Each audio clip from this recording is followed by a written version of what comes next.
কিতাব পড়ে তো কেরিয়ার হয় না। আই রিপিট দ্য ওয়ার্ড, কিতাব পড়ে কোনোদিনও কেরিয়ার হবে না। কিতাব অবশ্যই আমাকে কিছু ইনপুট দিবে, হেল্প করবে। চাকরি ছাড়ার কতগুলো থিওরি আছে, is equal to MC square বা এ প্লাস বি হোল স্কোয়ারের মধ্যে যে থিওরি আছে, চাকরি ছাড়ার কতগুলো থিওরি আছে। মানুষের তালির জন্য তো আমি এটা করিনি, আমি করেছি আমার জন্য। তুই এস জুমন্তাসু অতুজুল্লমন্তাসু বিয়াদিগাল খাইরিন্না কালা কুল্লে শাইন কাদির। ইজ্জত দেনেওয়ালা বেইজ্জতি করনেওয়ালা আল্লাহ তাআলা।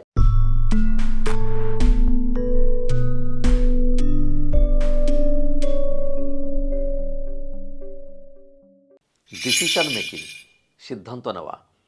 আমরা আমাদের ব্যক্তিগত জীবনের নানা পর্যায়ে, পারিবারিক জীবন, সামাজিক জীবন, পেশা জীবন, বিভিন্ন ক্ষেত্রে সিদ্ধান্ত নিয়ে থাকি। আমরা বলে থাকি যে আমি সিদ্ধান্ত নিলাম বা আই হ্যাভ ডিসাইডেড এটা করব। আনফর্চুনেটলি আমাদের অনেকের ক্ষেত্রে ব্যাপারটা ঠিক হয় না, specially since I am talking about corporate বা কেরিয়ার রিলেটেড ব্যাপারে। যখন সিদ্ধান্ত নিয়ে থাকি যে আমার কেরিয়ার আমি এই ইন্ডাস্ট্রিতে করব, এই ট্র্যাকে করব, এই লেভেলে করব, তো একটা জিনিস আমাদের মাথায় রাখতে হবে, the moment I have taken decision to do something, from that moment onwards আমার প্রত্যেকটা উঠা বসা চলাফেরা এভরিথিংয়ের মধ্যে সিগনিফিক্যান্ট চেঞ্জ থাকতে হবে, লক্ষণীয় পরিবর্তন থাকতে হবে। কারণ সিদ্ধান্ত নেওয়ার পরে আগে যাচ্ছিলাম, এখনও যদি তাই হই, আগে আড্ডা দিতাম, আগে ছবি দেখতাম, আগে বন্ধুবান্ধবকে নিয়ে একটু বেড়াতে যেতাম, আগে এটা করতাম সেটা করতাম, গসিপিং করতাম, হোয়াট এভার ইট ইজ, নানাভাবে টাইম ডিস্ট্রাক্টার যেটা বলে, এইভাবে সময়কে ধ্বংস করতাম। যদি তাই চলে, মাঝখানে মুখে বললাম যে আমি সিদ্ধান্ত নিয়েছি, it will never be fruitful. আর শুধুমাত্র ডে টু ডে কাজ করে গেলেও কিছুই হবে না। কাজের জন্য একটা চুক্তিবদ্ধ, একজন ডে লেবারার যেরকম চুক্তিবদ্ধ থাকে, আমরাও এক্সিকিউটিভ থেকে শুরু করে বিভিন্ন লেভেলে যখন চাকরি করি, তো আমরা একটা চুক্তিবদ্ধ থাকি যে দিনের কাজ করে দিব, মাসের কাজ করে দিলে বেতন আসবে। বাট এই মাসের কাজে বেতন পাওয়া এবং প্রমোশন পেয়ে কেরিয়ার বিল্ড আপ করে যাওয়া দুটো কিন্তু এক জিনিস না, আমরা গোলায় ফেলি। বুদ্ধং শরণং গচ্ছামির মতো গচ্ছামি চলছে এবং একটা সময় আশা করি 3 বছর হলো প্রমোশন হলো না কেন। সো আমি যে মেসেজটা দিতে চাই, আপনারা যারা কেরিয়ার বিল্ড আপ করতে চান, তাদের যখনই সিদ্ধান্ত নেবেন আমি জীবনে এটা করব, এরপর থেকে ওই কাজটা করার জন্য আপনাকে যা যা করা দরকার, কতদিনে কাজটা করব, আমি ওই কাজটা করলে আমার কি কি যোগ্যতা লাগবে, সেই যোগ্যতার জন্য আমি টাইমটাকে ইনভেস্ট করব এবং নিজেকে টোটালি আলাদা করে ফেলব। সেক্ষেত্রে বন্ধু বান্ধবের ক্ষেত্রে অপ্রয়োজনীয় যত রকম ডিস্ট্রাক্টর আছে, পেপারের খুঁটিনাটি পড়া, সিনেমা দেখা, আড্ডা মারা, অমক তমক, সমস্ত কিছুকে তালাক দিতে হবে। আমি এই আরবি শব্দটা ব্যবহার করি, তালাক শব্দটা ব্যবহার করি একটা কারণে, কারণ তালাকের বাংলা হচ্ছে ত্যাগ করা বা পরিত্যাগ করা, মানে শব্দকে আর একটা এমফ্যাটিক করার জন্যে, আর একটু শক্তিশালী করার জন্য তালাক বলি, যে সব তালাক দিতে হবে। কারণ যদি আমি আমার আড্ডাবাজি তালাক দিতে না পারি, সিনেমা দেখা, মুভি দেখা, ইউটিউব দেখা ইত্যাদিতে ব্লা ব্লা এরকম নানা কিছু যদি তালাক দিতে না পারি, এটা হবে না। কারণ ঘুমানো এবং যাত্রা দেখা দুটো একসঙ্গে হয় না, আইদার ঘুমাতে হবে অথবা যাত্রা দেখতে হবে। সো কেরিয়ারিস্ট যিনি, প্রফেশনাল যিনি, সে কিন্তু একটা কথা বলবে যে আর আমি যে কিছু চাহি নে, একটাই, আমি আমার গোলে পৌঁছতে চাই, তার জন্য আমি নিজেকে বিভিন্ন আভরণে আবরিত করব, বা আমি নিজেকে নানা স্কিলে, হার্ড স্কিল অ্যান্ড সফট স্কিলে নিজেকে স্কিল্ড করে ফেলবো, এটাই ব্যাপার। এখন অনেকে বলে থাকেন যে এটা আমার ভাগ্যে নাই, কপালে নাই, আমার ম্যানেজমেন্ট খারাপ, আমার বস খারাপ, নানা কথা বলে থাকেন। আই এম সরি, না। দুটো জিনিস, knowledge plus labour can change the face of the world. পৃথিবীর চেহারা পাল্টাতে পারে। নলেজ বলতে ওই সফট স্কিল, হার্ড স্কিল, এটা নানা রকম জ্ঞান আমার সাবজেক্ট রিলেটেড, অর্থাৎ আমি যে ইন্ডাস্ট্রিতে কাজ করব, যে এরিয়ায় কাজ করব, সেই এরিয়ার নলেজ, তার সাথে লেবার মানে একেবারে কামলাগিরি। আনফর্চুনেটলি একটা কথা বলতে বাধ্য হচ্ছি, আমি আমার সুদীর্ঘ 3 দশকের বেশি, 33 বছরের জীবনের একটা ফাইন্ডিংস বলি। আমাদের বাংলাদেশে যাদের ইন্টেলেকচুয়াল দিকটা অনেক প্রখর, খুব বুদ্ধিজীবী, কগনিটিভ এরিয়ায় প্রচণ্ড শার্প, গ্রে ম্যাটার বেশি, সেই মানুষগুলো কেন যেন একটু ফাঁকিবাজ বেশি হয় এবং আলসে হয়। আর যারা প্রচণ্ড পরিশ্রম করে, সরাসরি কথা হচ্ছে কামলাগিরি করেন, খুব কঠোর পরিশ্রম করেন, ঘাম ঝরান যারা, এদের কেন যেন গ্রে ম্যাটার কম থাকে বা বৌদ্ধিক দিক থেকে, কগনিটিভ দিক থেকে একটু কম থাকেন। তো কগনিটিভ দিক থেকে কম থাকলেও তারাও চেষ্টা করে করে নিজেকে আরও শার্প বা ডেভেলপ করে নিয়ে আসতে পারেন। মানুষের মধ্যে সবচেয়ে বড় কোয়ালিটিটা একটাই হচ্ছে অ্যাডাপ্টেবিলিটি। ডাইনোসর টিকে নেই, তেলাপোকা টিকেছে, মানুষের মধ্যেও কিন্তু এরকম অ্যাডাপ্টেবিলিটি আছে। সো যারা প্রচণ্ড ইন্টেলেক্ট, যাদের উদ্দেশ্যে আমরা বলছি, আমি জানি যে আপনারা অনেকেই প্রচণ্ডভাবে ইন্টেলিজেন্ট, কগনিটিভ এরিয়া আপনাদের প্রচুর পরিমাণে শার্প। এর সঙ্গে যদি ফিজিক্যাল লেবারটা শুধু যোগ হয়, এই দুটো মিলে 2+2 = 4, 5 বা 6, 7, 8, 9, 10 কত, এটা চিন্তা করা যায় না। 2+2 কখনোই 4 না, প্লাস সামথিং। আর ওই যে কথা বলা হয় না, ভাগ্যে ছিল না আল্লাহ কপালে লেখে নাই, সরি, ভাগ্য দুই রকম, তকদির দুই রকম। একটা হচ্ছে তকদির অপরিবর্তনীয়, অখণ্ডনীয় তকদির, আর একটা পরিবর্তনীয় বা খণ্ডনীয় তকদির। আমরা যা কিছু বলছি এটা হচ্ছে খণ্ডনীয় তকদির। আল্লাহ তাআলা যখন বলতেছে কুলিল্লাহুম্মা মালিকাল মুলকা, ওইখানে কিন্তু বলে দিয়েছেন একটা কথা, যে মানে সাম্রাজ্য, সম্পদ থেকে, নাম থেকে শুরু করে যশ, অনেক কিছু আল্লাহ তাআলা যাকে ইচ্ছা তাকে দিয়ে থাকেন, যার ইচ্ছা তার কাছ থেকে নিয়ে থাকেন। সূরা আল ইমরানের মধ্যে এটা আছে। এবং তুই এজুমান তাশু ও তুযিল্লু মান তাশু বিয়াদিকাল খাইর ইন্নাকা আলা কুল্লি শাইইন কাদির। ইজ্জত দেনেওয়ালা, বেইজ্জতি করনেওয়ালা আল্লাহ তাআলা। এই কেন বললেন এরা? যদি ফিক্সড হয়ে থাকে তাহলে তো হয় না। আসলে পরিবর্তনীয়গুলোটা যেটা হচ্ছে দোয়ার মাধ্যমে, মোনাজাতের মাধ্যমে পরিবর্তন হয়। এই দোয়া ইটসেলফ ইজ নট এনাফ। কখনোই তাবিজ এনে গলায় ঝুলালে হবে না, পানি পড়ে খেলে হবে না। সেটা হচ্ছে আল্লাহর কাছে চাইতে হবে এবং নিজে পরিশ্রম করতে হবে। এ প্রসঙ্গে আমি একজন বিখ্যাত দার্শনিকের কথা বলবো, পৃথিবীতে খুবই বিখ্যাত উনি, ক্ষুদি তত্ত্বের জনক, জার্মানের বোন বিশ্ববিদ্যালয়ে ওনার নামে একটা চেয়ার আছে, আল্লামা ইকবাল। বিখ্যাত দুইটা বই ওনার, শিকোয়া, জবাবে শিকোয়া, রমুজ বেখুদি। এই জনকই হচ্ছেন ইকবাল।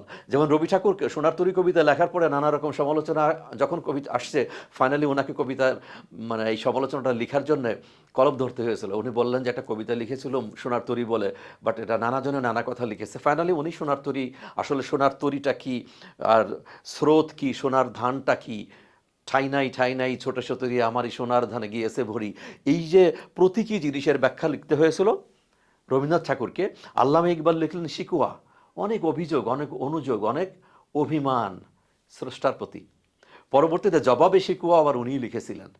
সো আমরা আবার ট্র্যাকে ফিরে আসি, যে আমাদের খণ্ডনীয় তকদির পরিবর্তন হবে কখন? যখন আমি নিজেকে প্রয়োজনীয় নলেজ, যে ইন্ডাস্ট্রিতে কাজ করব সেই ইন্ডাস্ট্রির নলেজ মানে আর্ন করব, hard skill, soft skill earn করব। ইকবাল কি বলতেছেন? খুদ হি কি কর বুলন্দ ইতনা কি হর তকদির সে পহলে, খোদ খুদ আপু সে বান্দা সে বাতা তেরি রেজি কিয়া হয়। তো নিজেকে উনি কিভাবে শক্ত করতে বলতেছেন? বুলন্দ ইতনা, বুলন্দ মানে শক্ত, স্ট্রং। বুলন্দ ইতনা কি হর তকদির সে পহলে। আমরা বাংলাদেশে আমরা তো একটা জিনিস জানি, যে প্রতি বছর আমরা সবে বরাতে পালন করি এবং ভাগ্যলিপি লেখা হয় আমাদের। আল্লাহ তাআলা আমাদের কপালে কি আছে আগামী বছরে এটা লিখবে সবে বরাতে। তো বলতে হর তকদির সে পহলে, প্রত্যেকটা তকদিরি লেখার বৎসরে শুরুতে খোদ খুদা পুছে বান্দা আছে, খোদা আল্লাহ বান্দাকে জিজ্ঞেস করে, বাতা বলো বাপ, তেরি রেজি কিয়া হয়, তোমার কপালে আমি কি লিখবো? এটা ইংরেজি সাহিত্যের ল্যাঙ্গুয়েজ বললে এটাকে বলা হয় ফিগারেটিভ ল্যাঙ্গুয়েজ, মানে একটা আলংকারিক বা স্টাইলে লেখা। সেটা কি? যে আমি এমনভাবে নিজেকে বুলন্দ করব, শক্ত করব, মজবুত করব, স্ট্রং ইনাফ করব জ্ঞানে, দক্ষতায়, যে খোদা যে কলম হাতে বসে আছেন, খোদার যে কলম, এই কলমকে ডিকটেট করার আর সফট করলে বললে ইনফ্লুয়েন্স করার ক্ষমতা থাকবে কি? আমার পরিশ্রম। শুধুমাত্র নামাজে পড়ে রব্বানা আতিনা ফিদ দুনিয়া হাসানা ওয়া ফিল আখিরাতি হাসানা ওয়া কিনা আযাবান নার, অথবা অনেক কতগুলো দোয়া আছে যেগুলো প্রায় আমরা দেখি যে এই দোয়া পড়লে এই হয় তাই হয়। I am sorry, no. ওগুলো পড়লে হয় অবশ্যই, কখন? তার আগে বেশ কতগুলো জিনিস আছে, সেগুলো কমপ্লিট করার পরে। আর প্রফেশনালি যদি বলি, কর্পোরেট লাইফ বলি, ব্যবসার লাইফে বলি না কেন, আমার নিজেকে যোগ্য করে তুলে তারপরে আমি কঠোর পরিশ্রম করব একাগ্রতার সাথে, সততার সঙ্গে, তাহলেই হবে, আদারওয়াইজ হবে না। সো ডিসিশন নিয়ে কথা বলতে চেয়ে আমি বেশ কতগুলো কথা বললাম। সবার আগে আমরা ডিসিশন সবাই একবার চোখ বুজে চিন্তা করি, কি সিদ্ধান্ত নিয়েছি। আচ্ছা, সেই সিদ্ধান্ত নেওয়ার পরে কি আমার মধ্যে কোনো পরিবর্তন আসছে? আসেনি। লাভ কি? বাজার থেকে অনেকগুলো হার্ড কপি, পশ্চিমা দেশের অনেক বই আছে, প্রফেশনাল বই, কেরিয়ারের বই, যেটা বলা হয় পার্সোনাল ডেভেলপমেন্ট, সেলফ ডেভেলপমেন্ট। কিতাব পড়ে কী হবে? Either hard copy, original copy, অথবা ট্রান্সলেশন বাংলাতে। কিতাব পড়ে তো কেরিয়ার হয় না। আই রিপিট দ্য ওয়ার্ড, কিতাব পড়ে কোনো দিনও কেরিয়ার হবে না। কিতাব অবশ্যই আমাকে কিছু ইনপুট দিবে, হেল্প করবে, বাট পাশাপাশি আমি যদি কাজটা সেইভাবে না করি, নিজেকে যদি তৈরি না করি, কোনো দিনও হবে না। তো আননেসেসারি এই সিদ্ধান্ত, নিজে নেবেন না এবং কখনো কোনো মানুষকে বলবেন না যে আমি তো ভাই সিদ্ধান্ত নিয়েছি, দোস্ত বা বন্ধু আমি তো এই সিদ্ধান্ত নিলাম, আমি এটা করব।